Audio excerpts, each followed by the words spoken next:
दोस्तों, एक और नया दिन और मैं बलजीत परमार हाज़िर हूँ एक नई कहानी, एक नया किस्सा लेकर। हमने तो शुरू की थी सीरीज़, नई सीरीज़ जो बना रहे थे एनकाउंटर स्पेशलिस्ट के ऊपर, लेकिन उसमें आज एक दिन का ब्रेक लेना पड़ेगा। कुछ ऐसी बातें हुई हैं मूसेवाला केस की इन्वेस्टिगेशन में दिल्ली पुलिस की तरफ से, कुछ बेसिक बुनियादी खामियां सामने आई हैं, उनको सामने लाना बहुत ज़रूरी है। देखिए, पुलिस का काम होता है इन्वेस्टिगेशन करना और पब्लिक को सिर्फ उतनी बात बताना जितना केस की इन्वेस्टिगेशन को हार्म नहीं करे, नुकसान नहीं दे। लेकिन पिछले 2 दिन में दिल्ली पुलिस ने कुछ ऐसी गलतियां की हैं जो मुझे बड़े खेद के साथ कहना पड़ता है कि मुझे उनके खिलाफ बोलना पड़ेगा। सबसे पहली गलती दिल्ली पुलिस की, 2 दिन पहले एक प्राइवेट चैनल को इंटरव्यू देते समय दिल्ली पुलिस के स्पेशल सेल के स्पेशल कमिश्नर HGS धालीवाल ने की। उस चैनल के इंटरव्यू में उन्होंने शगनप्रीत सिंह नाम के आदमी के गुनाह का चर्चा किया। वो आदमी जो कथित तौर पे मूसेवाला का मैनेजर बताया जा रहा था, लेकिन वो कभी भी मूसेवाला का मैनेजर नहीं था। एक दुबई के शो में स्पॉन्सर्स की तरफ से वो कोऑर्डिनेटर था, इसके ज़्यादा उसका कभी पूरे मूसेवाला के कैरियर में कोई रोल नहीं था। उसके बेस पे उसको मूसेवाले के साथ जोड़ना और मिंटू खोड़ा के मर्डर के साथ जोड़ना, ये पुलिस की बहुत बड़ी गलती है। अगर पुलिस ये मानती है कि मूसेवाला की हत्या मिंटू खेड़ा के मर्डर का बदला लेने के लिए हुई, तो ये उनकी इन्वेस्टिगेशन नहीं, इन्वेस्टिगेशन के साथ बहुत बड़ा मखौल है। कारण देखिए, मैं आपको तथ्य के साथ बताता हूँ। अगस्त में मिंटू खेड़ा का मर्डर होता है और उसमें दिल्ली पुलिस के स्पेशल कमिश्नर का ये कहना है कि उसकी पूरी रैकी शगनप्रीत सिंह ने करवाई थी। उसने आरोपियों को अपने घर में रखा था, जालबाजू विहार, सनी एनक्लेव, मोहाली, और उसने 2 दिन तक इनकी खातिरदारी की, इनको खाना भी खिलाया और तीसरे दिन इनको लेके जाके मिंटू खेड़ा का घर भी दिखाया और वो मार्केट भी दिखाई जहाँ पे वो अपने किसी प्रॉपर्टी डीलर दोस्त को मिलने वाला था। अपने मोबाइल फ़ोन से, फेसबुक अकाउंट से उसने मिंटू खेड़ा की फ़ोटोग्राफ्स भी दिखाई। ये सब बातें दिल्ली पुलिस के स्पेशल कमिश्नर ने एक टीवी इंटरव्यू में कही। अब देखिए, ये बातें क्यों नहीं कहनी चाहिए थी। हालांकि ये बात पहले भी पिछले साल अगस्त में जब पंजाब पुलिस ने इस केस की तहकीकात की थी तो ये बातें सामने आ गई थी, लेकिन पंजाब पुलिस की गलती थी, खामियां थी। उन्होंने इमीडिएटली शगनप्रीत को अरेस्ट करने की या इंटरोगेट करने की कोई कोशिश नहीं की गई। अगस्त से लेकर अप्रैल तक शगनप्रीत पंजाब में रहता है और अप्रैल में 4 अप्रैल को वो यहाँ से भाग के ऑस्ट्रेलिया चला जाता है। जब उसको मालूम पड़ता है कि पंजाब पुलिस ने उसका नाम मिंटू खेड़ा मर्डर केस में नामजद किया है, तो कितनी बड़ी पंजाब पुलिस की कोताही हुई। अगस्त से लेकर 7-8 महीने उन्होंने शगनप्रीत को खुला छोड़ के रखा, जब उसको दूसरे दिन ही अरेस्ट हो जाना चाहिए था। उसके बाद अप्रैल के बाद जाने के बाद 7 दिन पहले शगनप्रीत पंजाब हरियाणा हाई कोर्ट का दरवाज़ा खटखटाता है। 2 अर्जियां देता है, एक में एंटीसिपेटरी बेल मांगता है, दूसरी में अपनी जान को खतरा बताते हुए सिक्योरिटी की मांग करता है, लेकिन दोनों बातें हाई कोर्ट रिजेक्ट कर देता है। ये पुरानी बात थी। अब जब एक आदमी जिसका उस केस में रोल था या नहीं था, वो आदमी वापस आना चाहता है तो उसको आज आना चाहिए था। उसको बोल देते कि ठीक है, तुम्हारी जान को खतरा नहीं, हम तुम्हारी रक्षा करेंगे, आप आ जाओ। तो पंजाब पुलिस ने वो केस को खुद ख़राब कर लिया। लेकिन एक प्राइवेट चैनल में ये अंदर की सब बातें बता के, जो मैंने आपको बताया, ये सब HGS धालीवाल ने उस चैनल को बताया। अब 1 साल के बाद वो मर्डर को 1 साल होने को आया। आज चाहिए तो ये था कि किसी तरह शगनप्रीत को वापस देश लाया जाता ताकि वो केस आगे बढ़ता, लेकिन धालीवाल साहब ने वो सब बातें बता के उसको पूरी तरह आगाह कर दिया। मुझे नहीं लगता अब कभी आने वाले दिनों में शगनप्रीत वापस कभी देश आएगा। उसको मालूम पड़ गया कि उसके खिलाफ क्या क्या सबूत हैं। अब या तो वो साक्ष्य सबूतों को मिटाने की कोशिश करेगा, या कोई अलीबाई ढूंढेगा, कोई बहाने ढूंढेगा कि ये मैंने नहीं, उसने किया था, मैंने उसके कहने, मतलब एक तरीके से स्पेशल कमिश्नर ने शगनप्रीत को अपनी जान बचाने का मौका दे दिया इन्वेस्टिगेशन की सारी बातें पब्लिक करने के लिए।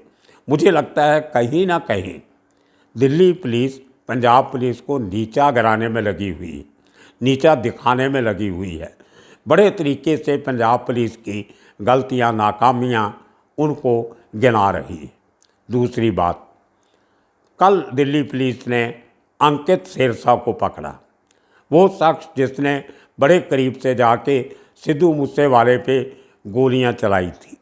कहा यह जाता है कि उसने दोनों हाथों में पिस्टल लेके दोनों हाथों से गोलियां चलाई बड़े करीब से, और सिद्धू मूसेवाला उसकी गोलियों से मरा। ये दिल्ली पुलिस का दावा। उसको कैसे पकड़ा, कहाँ से पकड़ा, हथियार पकड़े, ये सब दिल्ली पुलिस ने बताया। कोई बुरी बात नहीं, एक्यूज़ था, पकड़ लिया, प्रेस के सामने पेश किया, दिखाया। लेकिन उससे बड़ी गलती जो पुलिस ने की, उसके मोबाइल फ़ोन से जो मूसेवाला की घटना के पहले की 2 वीडियो क्लिप जो बड़े तरीके से दिल्ली पुलिस ने लीक की है या उनके किसी ऑफिसर ने लीक की है, ये बहुत खतरे की घंटी है। उन वीडियोज़ में ये आरोपी खुलेआम एक एक आदमी 2-2 हथियार लेके एक i20 गाड़ी में बैठे एक गाने के ऊपर डांस कर रहे हैं, गाड़ी के अंदर बैठे, और साथ में गाना गा रहे हैं, हथियार दिखा रहे हैं। मतलब दिल्ली पुलिस क्या बताना चाहता है देश के नौजवानों को कि देखिए आप भी ऐसे दोनों हाथों में हथियार लेके आप भी निकलिए, आप तो हीरो बन जाओगे। एक दूसरी वीडियो तस्वीर, यहाँ पे अंकित सिरसा एक जगह पे गोलियों से सिद्धू मूसेवाला लिख के बैठा है। अब वो दिखाने की क्या ज़रूरत थी? ये हथियारों वाला गाना गाने वाला वीडियो, 5 आदमी 10 खतरनाक हथियार उनके पास, हंस रहे हैं, डांस कर रहे हैं। तो ये बहुत बड़ी कोताही है दिल्ली पुलिस की। ये नौजवानों को और ज़्यादा उत्साहित करेगी कि चलो हम भी गैंगस्टर बनते हैं, देखो कितने अच्छे लग रहे हैं वो लोग, 2-2 मोस्ट मॉडर्न वेपन्स उनके हाथ में हैं, मैगजीन वाली इम्पोर्टेड वेपन्स हैं, सब नकली तो हो नहीं सकती। और उसके बाद जो इल्ज़ाम लगता है मूसेवाला के ऊपर कि वो अपने गानों में गन कल्चर को बढ़ावा देता था। आज की ये दिल्ली पुलिस की हरकत देख के मुझे लगता है कि सिद्धू मूसेवाला से 100 गुना ज़्यादा बढ़ावा दिल्ली पुलिस की इस वीडियो ने दे दिया। आप ग्लोरीफाई कर रहे हो क्रिमिनल्स को, आप हीरो बना रहे हो उनको, क्रिमिनल्स को। ये काम पुलिस करे, ये बहुत बुरी बात है। देखिए उन लोगों ने अंकित सिरसा के मोबाइल से ये वीडियो निकली बताई जाती है, उसने तो ये वीडियो कभी पब्लिक की नहीं। अब उसको आपका पब्लिक करने का मतलब क्या है?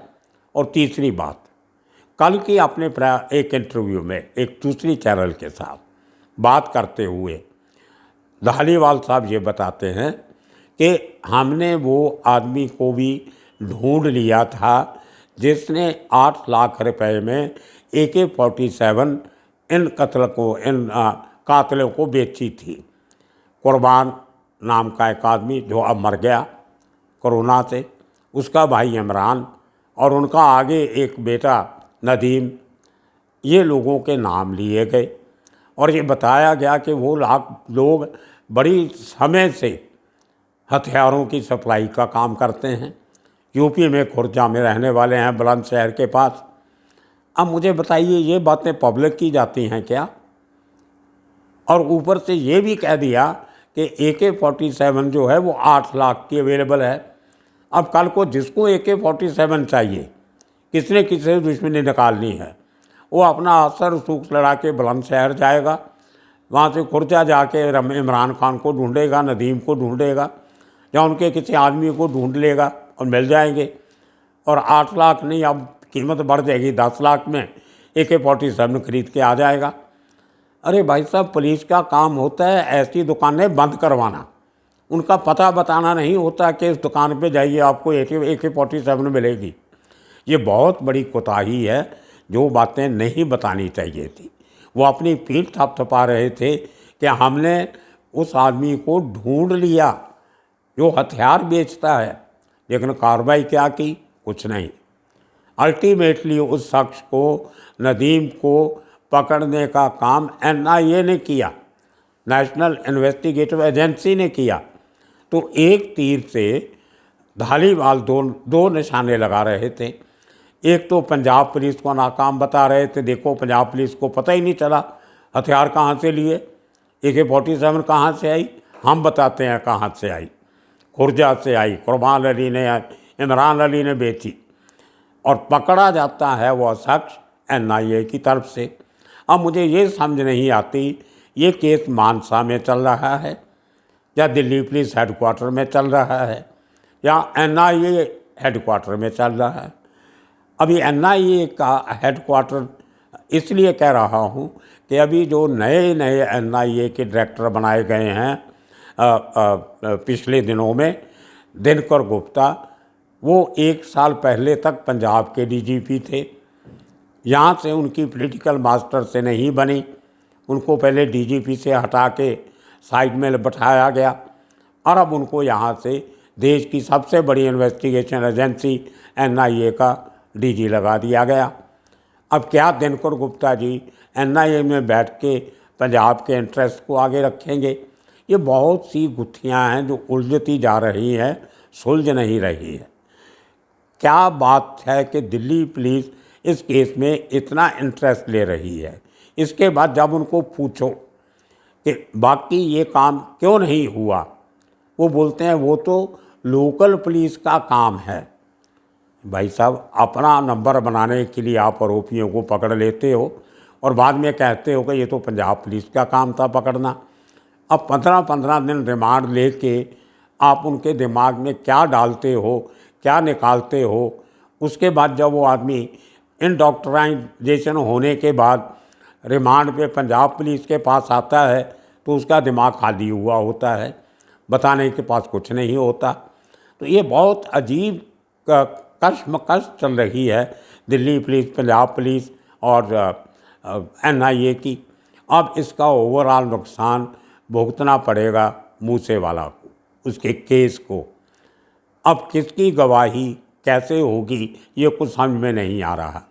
इनको चाहिए था एक सख्त किस्म का कानून इसमें लगाना चाहिए था, वकूफ़ का या इस किस्म का, और सब गवाहों के बयानात एक मजिस्ट्रेट के सामने करवाए जाने चाहिए थे, ताकि वो कल को कोर्ट में जाके अपने गवाहों से, अपने बयानों से मुकर नहीं सके।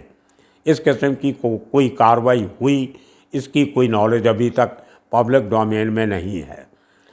अब पंजाब पुलिस अगर ये सोचती है कि वो 2 आदमी जो उस दिन गाड़ी में सिद्धू मूसेवाला के साथ थे, उनको विटनेस प्रोटेक्शन सिस्टम के नीचे उनको उनकी आइडेंटिटी वगैरह चेंज करवा के उनके भरोसे पे केस जीत जाएगी, तो ये उनकी कोई ज़्यादा सोच सही नहीं लगती।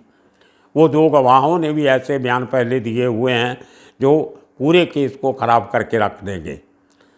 अब होगा क्या इस केस का? मुझे नहीं लगता, मैं पहले भी कह चुका हूँ कि अगर हमारी एजेंसी इसी तरह काम करती रही तो इस केस में भी कुछ होने वाला नहीं है। अभी तक भी 4 जो शार्प शूटर हैं वो अपनी पुलिस की गिरफ्त से बाहर हैं। AK-47 अभी तक नहीं पकड़ी गई। जो हथियार सिद्धू मूसेवाला को मारने के लिए इस्तेमाल किए गए, क्या वो हथियार वही हथियार थे जो ये 5 लोगों I-20 में उस वीडियो में हाथों में लेके घूम रहे हैं, या कोई और हथियार थे? पहली बात तो ये है कि 5 आदमी एक गाड़ी में सड़कों पे घूम रहे हैं, कुख्यात शार्प शूटर। और कहीं ना कहीं तो घूम रहे होंगे, हरियाणा में, पंजाब में, दिल्ली में, किसी की उनके ऊपर निगाह नहीं जाती। क्या इनकी सर्वेलेंस थी, क्या प्रिवेंटिव मेजर थे। और उसके बाद उस समय जब कल सिद्धू मूसेवाले के पिता का एक बयान आता है कि पिछले 1 साल से 8 बार मेरे बेटे को मारने की कोशिश की गई, 50-60 लोग मेरे बेटे को मारने की फिराक में थे, और इस पूरी वारदातों की पूरी नॉलेज पुलिस को थी। अगर पुलिस को इस पूरी नॉलेज थी इसके बारे में, तो पुलिस ने सिद्धू मूसेवाला को बचाने की क्या कोशिश की, आरोपियों को पकड़ने की क्या उपराले किए, क्या यत्न किए, क्या एफर्ट्स किए। ये बहुत संगीन आरोप हैं, और अभी तक जब तक आप ऐसे खतरनाक हथियारों की सप्लाई पे पाबंदी नहीं लगाओगे, कोई पुरजोर एफर्ट नहीं करोगे, हथियारों के सप्लाई करने वालों पे शिकंजा नहीं कसा जाएगा, ये क्रिमिनल इसी तरह गाड़ियों में आपके शहरों में घूमते रहेंगे, आपकी ज़िंदगियों को खतरे में डालते रहेंगे। आज के दिन के लिए इतना काफ़ी। आने वाले दिनों में और किस्से कहानियाँ लेके फिर हाजिर होंगे। तब तक के लिए आप सबका शुक्रिया, धन्यवाद।